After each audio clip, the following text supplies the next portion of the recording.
Hi, my name is Stella Pratsanakis, and the title of my project is Where Do We See Cognitive Psychology in Everyday Life? The purpose of this project is to point out where we see cognitive psychology in everyday life, especially where we don't even notice it. The first topic we learn in class is perception.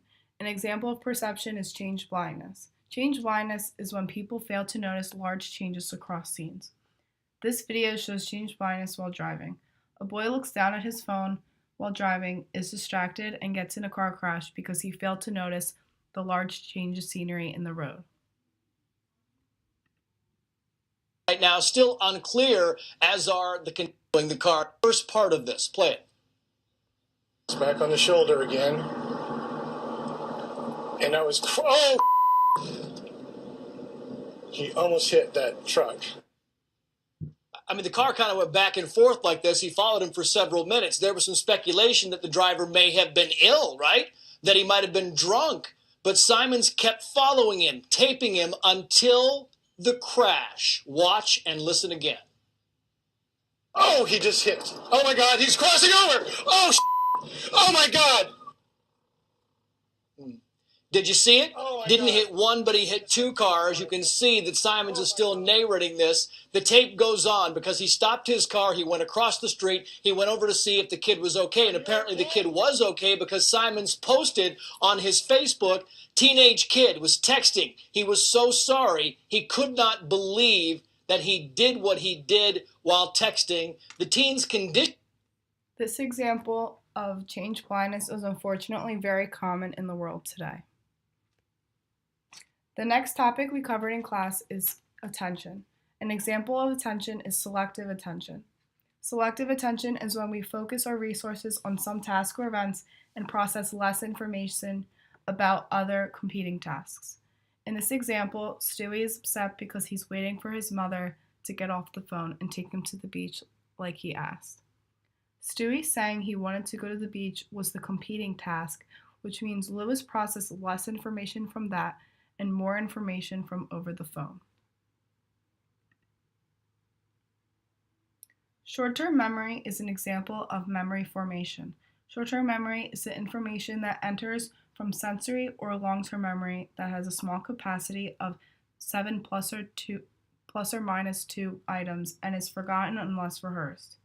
The video shows a clip from Finding Nemo where Dory keeps forgetting the boat she saw that passed not long before. Not long after, trying to give directions, she forgets what she's doing and forgets who Marlin is.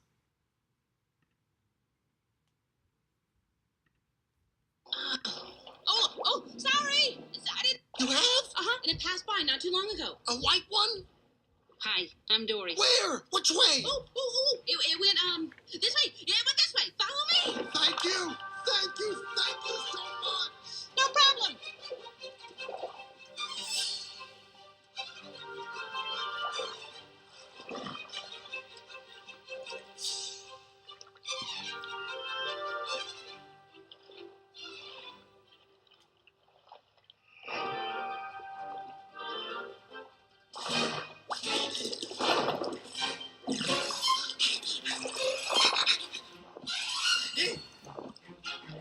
Wait.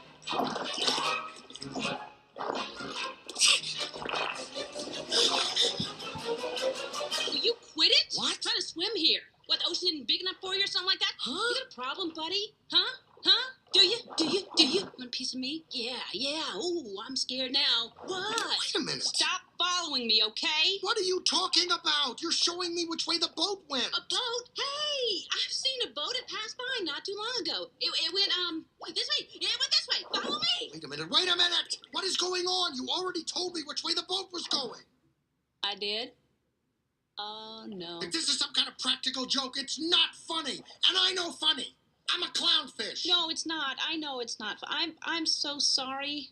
See, I suffer from short-term memory loss. Short-term memory.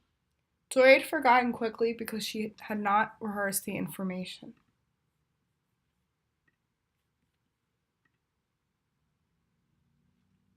An example of memory retrieval is attribution error.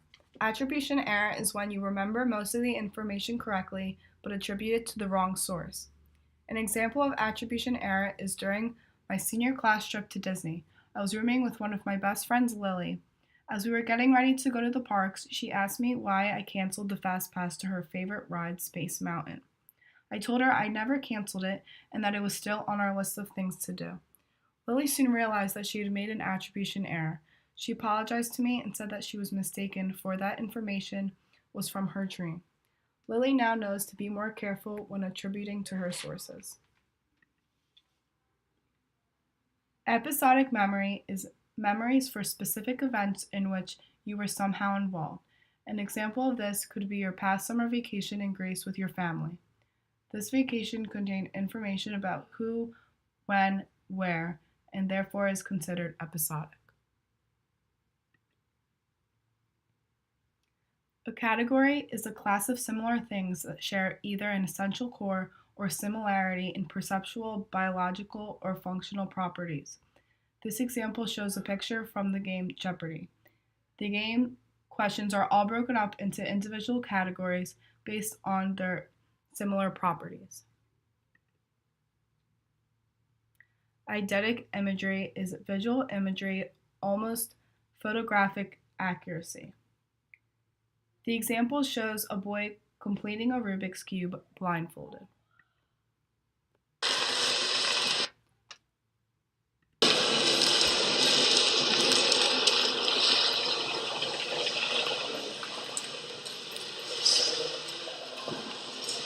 Oczywiście wszyscy się przygotowują, oczywiście też zaczął się włączą i nic komentował.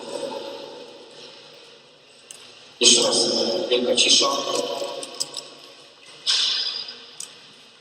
I za chwileczkę zaczynamy.